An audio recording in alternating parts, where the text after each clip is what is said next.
Greetings, fellow travelers from beyond the fog.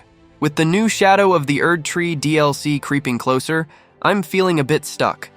I can't decide which of my strong builds to use as I step into the land of Shadow. So I've set off on a mission to create the Carian Swordmaster, a formidable spellblade ready to conquer the trials that lie ahead.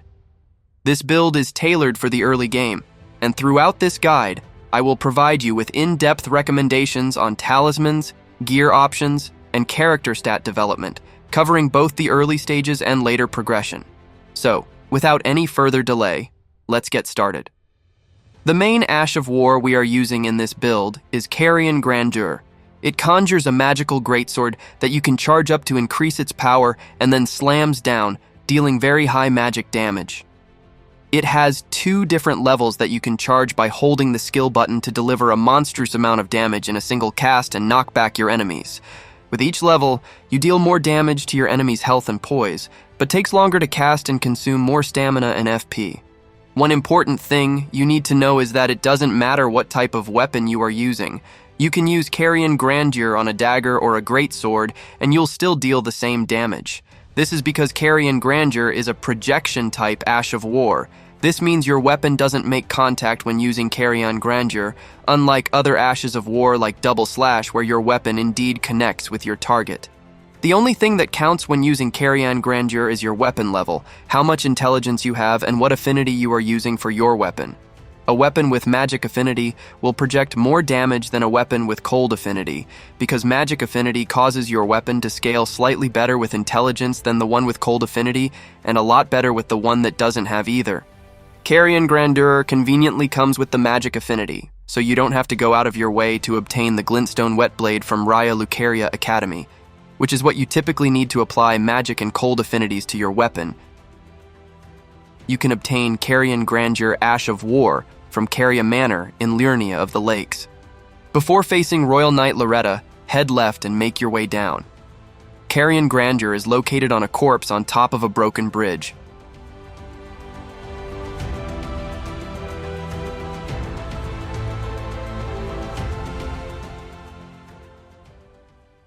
Carian Grandeur is an incredible Ash of War, but it's not perfect. It locks your character in place and takes quite some time to fully charge to unleash its full potential. This is where the Glintblade Phalanx comes into play. This is one of the best stance-breaking skills in the game. It conjures 4 magic blades floating above your character that shoot automatically as you close into your target. Each blade deals 10 damage to poise to a total of 40 if all of them hit. A lot of bosses in the game have a poise resistance of 80. This means using 2 Glintblade Phalanx in a row or 1 Glintblade Phalanx and 1 Carian Grandeur can stance break your enemy, giving you enough time to fully charge another Carian Grandeur. I've noticed that many guides overlook an important aspect of Glintblade Phalanx. After summoning Glintblade Phalanx, you can execute a lunge thrust attack by quickly tapping the heavy attack button. This attack inflicts damage to both the enemy's health and poise based on your weapon type. For instance, a greatsword will inflict 22 additional poise damage, whereas a straight sword will deal 20. This is a great mechanic that you should take advantage of to close gaps with your enemies and easily break their stance. Glintblade Phalanx is cheap to use and can cast before engaging your enemies, but keep in mind that the blades can hit geometries. So, you shouldn't use it in tight corridors or before passing a boss room barrier. Glintblade Phalanx can be found on Rogier's rapier. To obtain it, talk to Rogier first in Stormvale Castle and later at the Round Table Hold after defeating Godric. He will give you his rapier after talking to him, which has the Ash of War on it. You can remove the Ash of War from Rogier's rapier and place it on any other weapon of your choice. To obtain his armor set, exhaust his dialogue and either teleport outside the Round Table Hold to a different location or simply exit to the main menu. Teleport or log back in and try to interact with Rogier. Repeat this 4 or 5 times and he will eventually pass on his armor set and bell bearing. The Spellblade Set increases magical skill damage like Carian Grandeur and Glintblade Phalanx by 2% per piece, up to 8% if you wear the entire armor. To use Carian Grandeur, we need an appropriate weapon that can handle this Ash of War. Carian Grandeur can be applied to a wide variety of weapon types, and since its damage isn't at all affected by the type of weapon you are using, it's up to you to decide what type of weapon you prefer to use. Straight swords are lightweight in general and attack faster than other weapon types. If you decide to use one, Lordsworn Straight Sword is probably your best choice, and you can farm it quite easily from the early game. You can also use a katana like the Nagakiba to have a better reach on your attacks. However, since Carian Grandeur can easily break the enemy's stance, using a weapon with a high crit modifier is the smart thing to do. One important thing to mention is that different weapons in Elden Ring have a hidden crit multiplier. For example, both dagger and rapier have a critical damage rating of 130. However, a magic dagger will deal a higher crit damage than a magic rapier if both weapons' attack ratings are the same.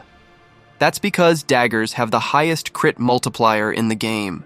The Misericord dagger is the ideal choice since it has the highest crit modifier in the entire game. The Misericord can be obtained from Stormvale Castle. You will need one stone's word key to bypass the imp statue barrier. As for the Glintblade Phalanx, you can use Lordsworn Straight Sword or the Nagakiba to have even better reach with that lunge thrust attack. You can get the Nagakiba by completing Bloody Finger Hunter Yura questline or simply defeat him after dealing with the NPC invader near the Murkwater Cave. However, if you want to deal more damage to your target's health and poise, a greatsword like the Claymore is probably a good choice since it can be easily obtained from the early game from Castle Morn and Weeping Peninsula. Keep in mind that the Claymore will require slightly more strength investment to wield, and it attacks slower than any straight sword or katana. The Carian Swordmaster commands an impressive arsenal of conjured weapons, demonstrating unparalleled prowess in combat and showcasing a mastery of mystical arts. The first on our list is Carian Slicer. Despite being accessible early in the game, it's potentially the highest DPS spell in the entire game. It summons a magical sword that attacks very quickly and delivers monstrous amounts of damage. Running and rolling will enable you to significantly shorten the startup animation of this spell. It's extremely fast and cheap to use, and you can absolutely shred every boss in the game with this spell alone. You can learn this sorcery from any sorcerer trainer like Selen or Miriel after giving them the Royal House Scroll.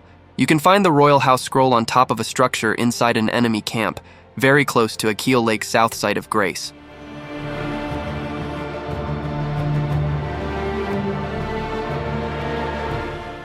Next is the Carian Piercer, an essential sorcery for this build. With this spell, you summon a big sword that does a thrust attack. You can charge it to increase its damage and knock back human-sized enemies like Millennia, giving you enough time to fully charge Carian Grandeur to wipe them out. The Carian Piercer's thrusting range is ideal for striking enemies while keeping a safe distance. It's especially effective against NPC invaders, as you can continuously charge it to fend them off, while they persistently throw themselves at you without caution. Carian Piercer drops from a teardrop scarabs inside Caria Manor in Liurnia of the Lakes.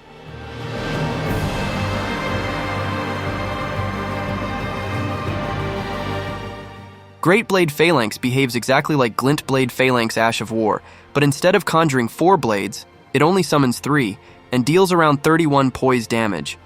It also costs more FP to cast, but you can still use it until you defeat Godric and obtain Greatblade Phalanx from Rogier. You can obtain the Greatblade Phalanx after defeating the hulking Troll Knight inside Cuckoo's Evergale. Adula's Moonblade is another great sorcery in our arsenal. It summons a cold magic greatsword that has a large sweep that can hit multiple enemies. It also releases a wave with each cast that travels further, slicing all enemies in its path. You can chain one cast after another to effectively reduce its cast time. I use Adula's Moonblade to deal with multiple enemies at the same time, but since it inflicts cold damage, you can use it to trigger frostbite on your target. The projectile it releases can also be useful to finish off enemies from range.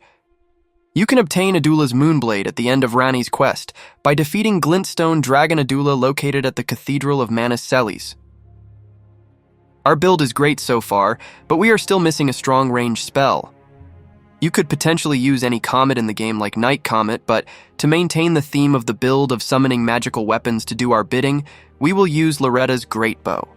It has an incredible range and deals great damage, and you can also charge it up to increase its damage.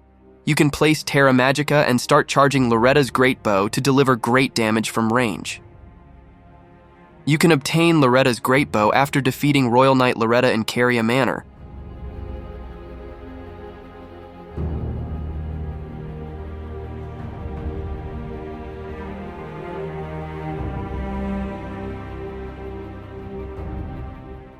We're going to use Carian Glintstone Staff to cast our sword sorceries.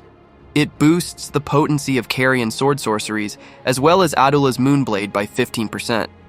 This is by far the best staff for this build, and you can obtain it very early in the game from Carian Study Hall located in Liurnia of the Lakes.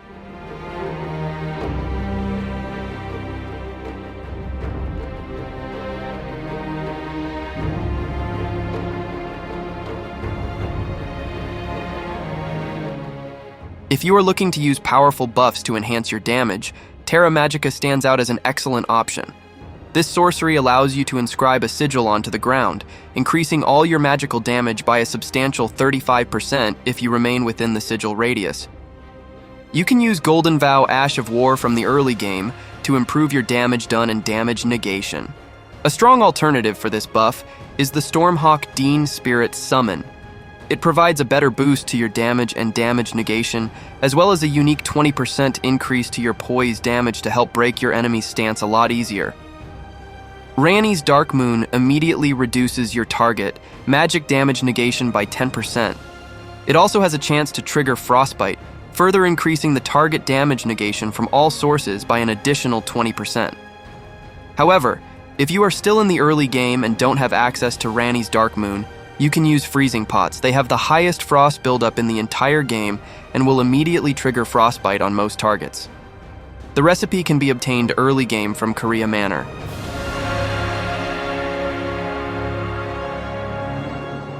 For the early game, I was using Godric's Great Rune, but for the late game, I swapped to Radon's Great Rune to boost HP, stamina, and FP by 15%. The first talisman you should aim to obtain for this build is Godfrey Icon. It increases the damage of charged spells and skills by 15%. This affects Carian Grandeur, Carian Piercer, and Loretta's Greatbow. Magic Scorpion Charm increases all magic damage by 12%. Graven Mass Talisman increases the potency of all sorceries by 8%. Until you obtain the Graven Mass Talisman, you can use the Graven School Talisman to boost all sorceries damage by 4%. Keep in mind that the Graven Mass Talisman can stack with the Graven School Talisman to greatly increase all sorceries damage by 12%.